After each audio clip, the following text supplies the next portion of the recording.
Friends, Telangana రాష్ట్ర రైతులందరికీ అదిరిపే శుభవార్త. రైతు భరోసా డబ్బులు, అలాగే పిఎం కిసాన్ సమ్మాన్ నిధి 20 విడత డబ్బులు, అలాగే పంట నష్టం డబ్బులు ఏ లిస్టులో ఎంతవరకు పంట నష్టం డబ్బులు వస్తున్నాయి, ఏ సీజన్ డబ్బులు వస్తున్నాయి తెలుసుకునే ముందు లైక్ చేయండి, షేర్ చేయండి, సబ్స్క్రైబ్ చేయండి. పక్కన bell icon all symbol button గంట సింబల్ నొక్కితే నేను వేసే లేటెస్ట్ అప్డేట్స్ వీడియోస్ నోటిఫికేషన్స్ మీకు వెంటనే అయితే వస్తాయి.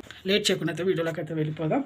ప్రతి ఒక్కరు కూడా ఇప్పుడు రైతు భరోసా డబ్బులు అయితే 10 నుంచి 20 ఎకరాలు అయితే వేస్తామనేసి వ్యవసాయ శాఖ మంత్రి తుమ్మల నాగేశ్వరరావు చెప్పడం జరిగింది. ఎన్నికల మేనిఫెస్టోలో ప్రతి ఒక్కరు కూడా మేము వేస్తాము అనేసి సీఎం రేవంత్ రెడ్డి గారు కూడా చెప్పడం జరిగింది. 5 ఎకరాలు అయితే ప్రస్తుతం అయితే వేశారు. మిగతా ఎకరాలు కూడా మీకు 10 ఎకరాలు అయితే వేస్తామని చెప్తున్నారండి. ఈకేవైసీ ఎంపీసీ లింక్ అయితే చేసుకోవాలి. యాక్స్ కోసం ఏమైనా చేంజ్ అయితే చూసుకోండి. రుణం కూడా తీసుకోకూడదు. బ్యాలెన్స్ ఉండాలి అకౌంట్లో. పొలాన్ని సాగు చేస్తూనే ఉండాలి.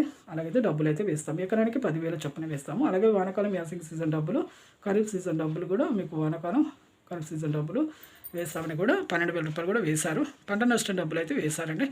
కేంద్ర ప్రభుత్వం నుంచి ప్రధానమంత్రి మోదీ గారు కూడా 2,000 కూడా వేశారు. చూసారు కానీ లైక్ చేయండి. Thanks for watching.